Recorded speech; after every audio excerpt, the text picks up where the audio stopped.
Ça y est, j'y suis. Je viens de poser mon cul sur ce banc. Un banc à la peinture brillante, pas encore trop usé avec l'âge, mais déjà customisé. Je ne suis pas la première à être passée là, apparemment. Il en a déjà inspiré certains. 3 bancs et déjà plusieurs très blancs. Non, ce ne sont pas des fientes de pigeons. Quoique. Je cherche le soleil du regard. Je lève les yeux, il se plisse. Il est bien là. Il commence à perdre de son intensité, car l'après-midi est déjà bien entamé. L'air est plus frais. Mais je me suis bien habillée. Face à moi, 2 arbres. Et à ce moment-là, je suis certaine de ne pas être dans les Landes. Je les compte au nombre de 6. Histoire de Leur rire. léger feuillage danse au gré du vent. Plus loin, l'horizon. Un aplat de 2 couleurs bien distinctes. Bleu et blanc. Un flash dans ma tête. Je regarde mon pantalon, il est rouge. Je lève alors ma jambe droite qui était posée sur ma jambe gauche, comme le font les secrétaires, et je m'entraîne dans une légère acrobatie, de manière à ce qu'elle se superpose sur le blanc du ciel et le bleu de la mer. Je rigole intérieurement. Il fait un peu fade à ce drapeau de la France. Puis je reprends à nouveau mon air sérieux. La mer est calme. Elle est loin de moi, mais je peux la toucher du doigt. Je ferme les yeux quelques instants.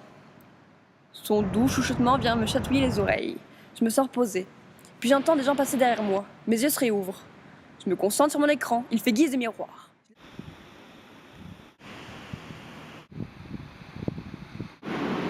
Dans mon écran, je vois aussi une maison. Balcon vert, rideau blanc. Une seule fenêtre est ouverte. Je m'amuse désormais à déplacer mon écran dans tous les sens. Je vois un réverbère. On dirait une choupa soups. Merde, comment on écrit ça? Je reprends.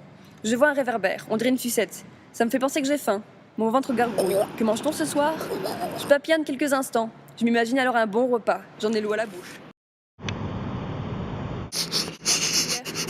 Mes narines s'écartent comme si elles cherchaient à trouver une odeur familière. Un scooter passe, mon odorat est foutu.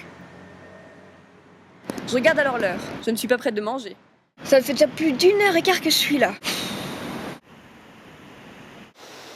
En voilà encore un nom difficile à écrire. D'ailleurs, j'ai dû vraiment très mal l'écrire car même la correction orthographique de l'ordinateur n'en reconnaît pas la faute. Bref, j'ai mal au coccyx. Je décide alors de me lever, l'ordinateur dans les mains. Mon Dieu, si Eric voyait la façon dont je le porte.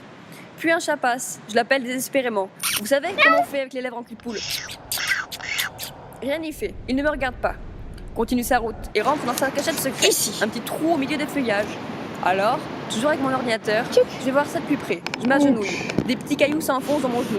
J'ai mal. Mais le petit chat marron, allure féline, est toujours là, assis au beau milieu des buissons. Il doit sûrement se sentir en sécurité car il me défie du regard. J'essaye alors de le prendre en photo avec l'application Photobooth. C'est laborieux. Des gens passent. Ils me voient le cul à moitié en l'air, mon ordinateur dans les mains. Je croise le regard. Ils le détournent aussitôt. Je décide de retourner sur le banc, un peu honteuse. Je frotte les quelques petits cailloux restés sur mon pantalon, attends qu'ils aient passé leur chemin, puis décide de retourner. Je fais approximativement 5 pas. 3, 4, 5. Je me remets à 4 pattes. Mais petite boubou a disparu. Aouh! Je suis déçue.